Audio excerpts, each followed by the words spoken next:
प्यारे विद्यार्थियों, आज हम 11वीं कक्षा की पुस्तक आरोह भाग 1 में दी गई कबीरदास की काव्य रचना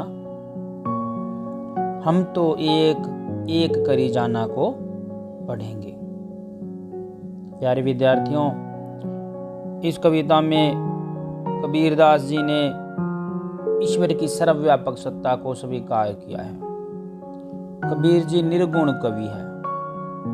वो एक ही ईश्वर में विश्वास रखते हैं। उनका मानना है कि ईश्वर कण कण में व्याप्त है और इसके लिए वो अनेक प्रकार के उदाहरणों का भी प्रयोग करते हैं। तो आइए कविता पढ़ते हैं। हम तो एक एक करी जाना, दोई कहीं तिहि को दो जग, जिन नाहिन पहचाना। एक ही पवन एक ही पानी, एक ही ज्योति समाना। एक ही खाक गढ़े सब भांडे, एक ही कोहरा साना। जैसे बाढ़ी काष्ठ ही काटे, अग्नि न काटे कोई। सब घटी अंतर तू ही व्यापक, धरे स्वरूपे सोई। माया देख के जगत लुभाना, काहे रे नर गरबाना। निर्भय भया कछु नहीं व्यापे, कहे कबीर दीवाना, कहे कबीर दीवाना। तो आइए शुरू करते हैं। हम तो एक एक करी जाना, दोई कहीं तिन्ही को दो जग, जिन नाहिन पहचाना। तो हम तो एक एक करी जाना। कबीरदास जी कहते हैं कि हमने तो ईश्वर के एक स्वरूप को ही जाना है, अर्थात एक ही ईश्वर को हम मानते हैं। ईश्वर की एक ही सत्ता है। दोई कहे तिन्ही को दो जग, जो ईश्वर की दो सत्ता को, अर्थात जो ईश्वर के दो रूपों को मानता है।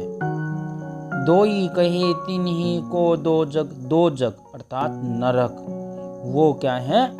नरक के भागी बनेंगे, अर्थात उन्हें नरक की प्राप्ति होगी जो ईश्वर के एक से ज्यादा रूपों को मानते हैं। जिन नाहिन पहचाना, और वे ईश्वर के स्वरूप को नहीं पहचानते। कबीरदास जी कहते हैं, एक ही पवन एक ही पानी, एक ही ज्योति समाना। एक ही खाक गढ़े सब भांडे, एक ही कोहरा साना।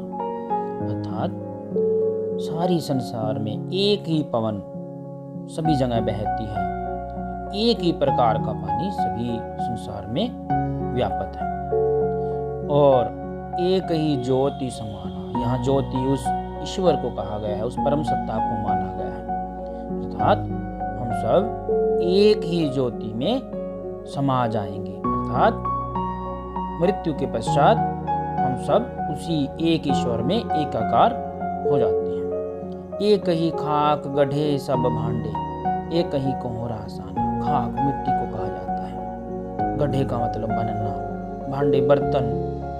एक ही कोहरा साना, कोहरा कुम्हार को कहा जाता है, और जो कुम्हार है एक ही मिट्टी को मिलाकर सभी प्रकार के बर्तनों का निर्माण करता है। अर्थात कुम्हार उस ईश्वर का प्रतीक है कि जिस प्रकार कुम्हार सभी प्रकार के बर्तनों का निर्माण करता है, एक ही मिट्टी को मिला करके, उसी प्रकार वो ईश्वर रूपी कुम्हार भी पंचतत्व की मिट्टी को मिलाकर हम सब मनुष्यों रूपी बर्तनों का निर्माण करता है, अर्थात किसी प्रकार का भी भेदभाव नहीं करता है।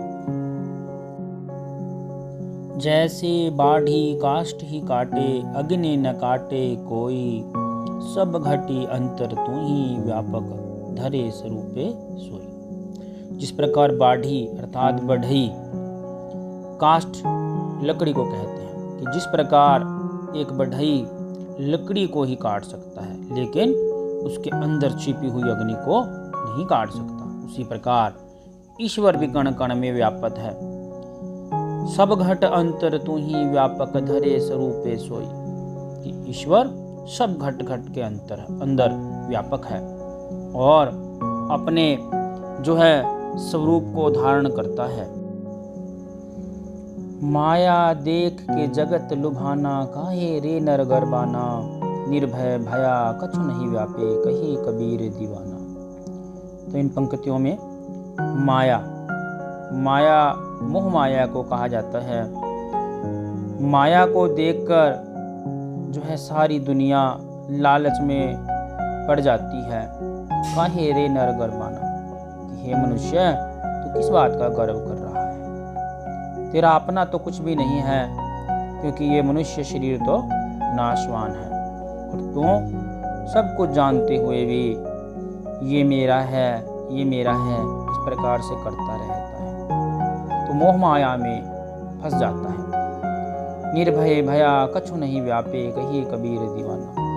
कबीरदास जी दीवानों की तरह कहते हैं कि निर्भय भया कछु नहीं व्यापे, कि निर्भय अर्थात निडर, यानी कि जिसे कोई प्रकार का डर नहीं है। तो कबीरदास जी कहते हैं कि मैं तो दीवाना बन चुका हूँ और दीवानों की तरह मुझे किसी भी प्रकार का कोई भी डर नहीं है, और वे निडर होकर उस ईश्वर के स्वरूप को मानते